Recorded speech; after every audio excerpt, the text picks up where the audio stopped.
আসসালামু আলাইকুম। সবাই কেমন আছেন? আমি খুব ভালো আছি, নিশ্চয়ই আপনারাও অনেক ভালো আছেন। তো যাই হোক, আমি রান্নার কথায় যাই। রান্না করছি এটা ইলিশ মাছ মশলা দিয়ে একটা ভাজা ভাজা করব। এটা একটা খুবই অতি প্রাচীন অথেন্টিক রান্না বলা যায়। আমি শিখেছি আমার ঝিয়ারি, আমার মেয়ের ননদ সাইদুন, ওর কাছ থেকে শিখেছি। ও অনেকবার আমাদের করে খাইয়েছে এবং তারপরে একদম ছাত্রীর মতো করে বারবার মানে শুনে নিয়ে শিখেছি। তো যাই হোক, এটা হলো আহ, ইলিশ মাছটা আমি আগে থেকে ধোয়া ইলিশ মাছটা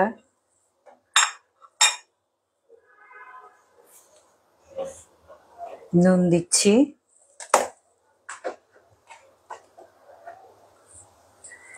এখানে হলো। আর আদা রসুন ওগুলো কিছু দিব না। আমি যতটুকু মরিচ দিব তার চেয়ে একটু বেশি হলুদ দিব। যতটুকু মরিচ মানে উঁচু উঁচু 1 চামচ মরিচ দিলাম, আমি ঠিক সেইভাবে হলুদ দিব 2 চামচ। আর হলো পেঁয়াজ বাটা, পেঁয়াজ বাটাটা দিয়ে এটা প্রায় 3 টেবিল চামচ পেঁয়াজ বাটা, এটা দিয়ে মাখাবো।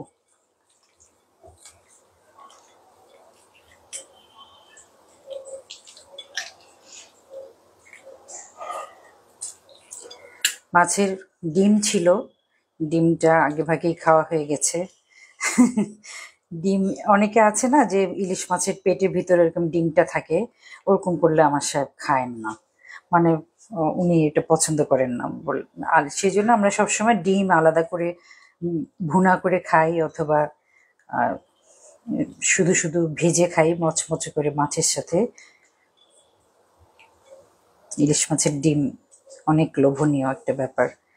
এবার আমি তেল দিয়ে দিচ্ছি, চুলাতে তেলটা অনেক গরম হবে, সর্ষের তেল।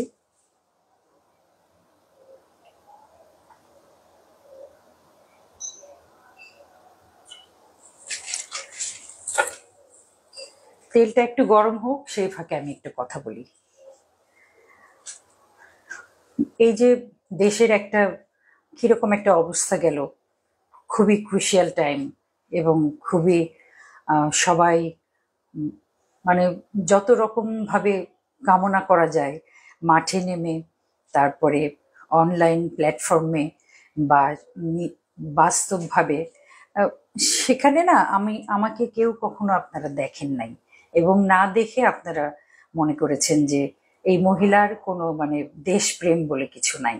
কিন্তু আপনারা বিশ্বাস করেন আমি এত এত বেশি দেশপ্রেমিক যে আমি সামান্য একটা কাপড় পরতেও আমি চিন্তা করি যে সেটা আমার দেশের কিনা, আমার দেশের মাটি, আমার দেশের জলবায়ু, আমার দেশের সম্পদ, আমার দেশের মানুষ, সমস্ত কিছুর জন্য তো পুরো জীবনটাই আমি দিয়ে ফেললাম। তো সেখানে আসলে সত্যিকার অর্থে সবাই যেরকম মানে পরাধীন ছিল, আমি তার চেয়ে অনেক বেশি পরাধীন ছিলাম। সেই জন্য কোনো কথা বলতাম না, কারণ কোনো কথা বলা, কোনো প্রতিবাদ করা, কোনো বক্তব্য দেওয়া, কোনো কিছুর অধিকার আমার ছিল না। এই কথাটা আপনাদের মানে সবার একটু একটু বোঝা উচিত ছিল। যাই হোক, না বুঝলেও আহ, এখন নিশ্চয়ই সেটা বুঝতে পারবেন।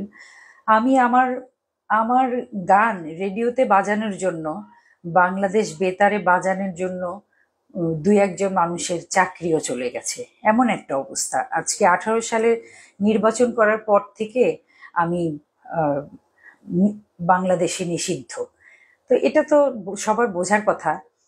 তো আমার মানে দমটা বন্ধ হয়ে আসতো, কিন্তু আমি নানানভাবে নিজেকে ব্যস্ত, কখনো ছবি এঁকে, কখনো গাছপালা করে, কখনো, কারণ একটা পেশাদার শিল্পী আমি, সারাক্ষণ গান গান করেছি, সংসার করেছি, রান্না বাড়া করেছি, সবই করেছি, কিন্তু গানটাই প্রধান কাজ ছিল। তো সেটা যখন নিষিদ্ধ হয়ে গেল, তখন আমার আমার কিরকম আমি মানে বোবার মতো হয়ে গেছিলাম। তো সেই অবস্থাতে আমি আসলে কোনো প্রতিবাদ করতে পারিনি, মানুষের পাশে দাঁড়াতে পারি নাই। কিন্তু তার ফাঁকেও ফাঁক ফোকরে আমি অনেকভাবে নানান রকম ইঙ্গিতে আকারে বুঝিয়েছি যে আমি আমার দেশকে আগের মতোই অথবা আগের চেয়েও আরো বেশি ভালোবাসি, কারণ আমি আরো পরিণত হচ্ছি, দেশপ্রেম আমার আরো বাড়ছে। তো সেই জায়গায় আমাকে আসলে ভুল বোঝার কিছু নেই। আমিও আপনাদের ভুল বুঝি না। আপনারা যে এইভাবে মানে কেউ না জানলে তো ভুল বুঝতেই পারে। তো যাই হোক, আমি এখন বিশ্বাস করি যে আপনারা আমাকে বিশ্বাস করছেন। তো আমার তেল গরম হয়ে গেছে। খুব একটা আনন্দের ব্যাপার যে নিজ দেশে নিজ ভাষায় নিজের মনের কথাগুলো বলতে পারছি। এটা কি অনেক বড় একটা পাওয়া না? স্বাধীন দেশে পরাধীন হওয়ার মতো দুর্ভাগ্য আর কোনো জাতির নাই। তো সেই স্বাধীন দেশে স্বাধীনভাবে কথা বলতে পারা, নিজের মতো কাজ করতে পারা, নিজ স্বাধীন, যেটা স্বাধীনতা, সেই স্বাধীনতার অর্থ অনেক বড়। স্বাধীনতার অর্থ উশৃঙ্খলতা নয়। স্বাধীনতা মানে হলো নিজের অধীনে থাকা, নিজের অধীনে থেকে ভালো ভালো কাজ করা। এটাই তো একটা মানুষের কাজ, এবং আমি তার বাইরে কখনো যাই নাই এবং যাব না ইনশাল্লাহ। আমি মাছগুলো দিয়ে দিচ্ছি একটুখানি সামান্য। মশলার তেলটা যখন গরম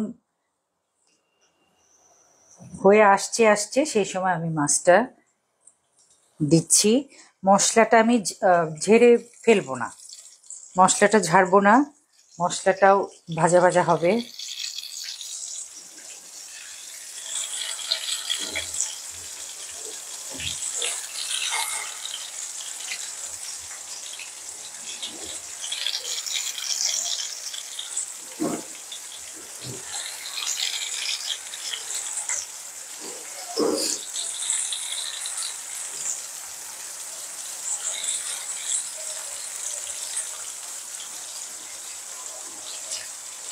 এই পুরো মশলাটা আমি পরে ধীরে ধীরে ওখানে সেট করে দেব।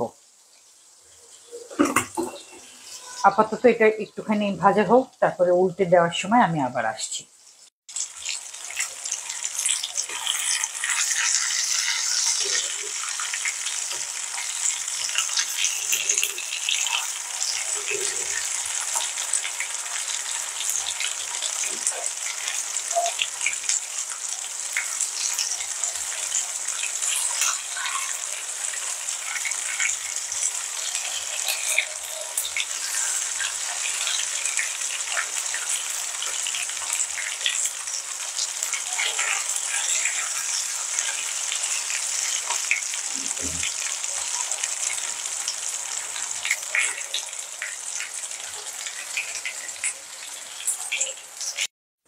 এবার আমি মাছটা মোটামুটি ভাজা হয়ে গেছে, এখন আমি মশলাটা দিব।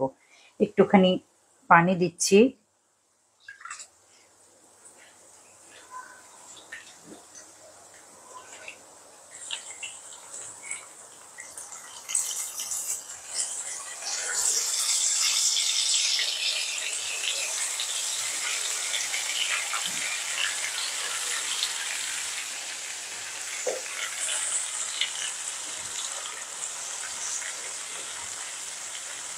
এখন এই মশলাটা খুব ধীরে ধীরে পুড়বে পুড়বে এবং ফাইনালি এটা সেট হয়ে যাবে মাছের সাথে।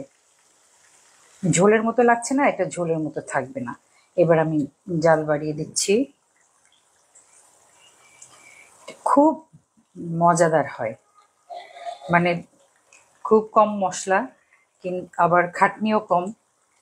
যেমন এক্সট্রা পেঁয়াজ কুচি কোনো কিছুই দেইনি, কাঁচামরিচ কিছুই দিব না।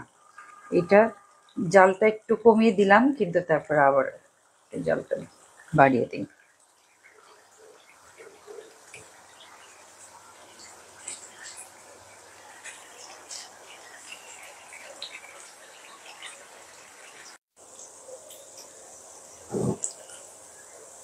এটা কিন্তু পুড়ে যায়নি, এটার মশলাটাই, মানে মশলাটাও অনেক মজার, না খেলে বোঝা যাবে না। একটু কালো কালো হবে, কিন্তু এই মশলাটা দিয়েই ভাত মেখে খাওয়া যাবে।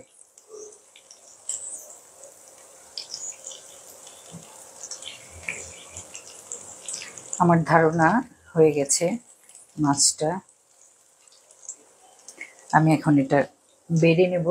এখানে যে বাড়তি তেল আছে, এইটুকু তেল না হলে আবার এই রান্নাটা কমপ্লিট হতো না।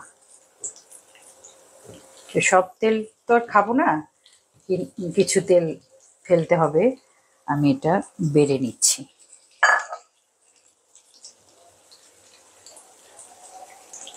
তো মজাদার মশলাওয়ালা ইলিশ মাছ ভাজা। সাইদুন আমাকে এটার নাম বলে নাই, তা আমি এখন এটার কী নাম বলবো? মশলাদার ইলিশ ভাজা। আপনারা ট্রাই করে দেখবেন, ভালো লাগবে। ইলিশের সময় আসছে, আরও 10-15 দিন পরে হয়তো ইলিশ মাছের দাম কমবে, একটা আয়ত্তের মধ্যে আসবে, তখন অনেকভাবেই আমরা ইলিশ খেতে পারবো। সবার কাছে ইলিশ সহজলভ্য হোক এবং এই স্বাধীন দেশের নাগরিকরা সবাই স্বাধীনভাবে কথা বলতে পারুক, সেই দোয়া করি। আমার জন্য দোয়া করবেন এবং এভাবেই সাথে থাকবেন। আসসালামু আলাইকুম।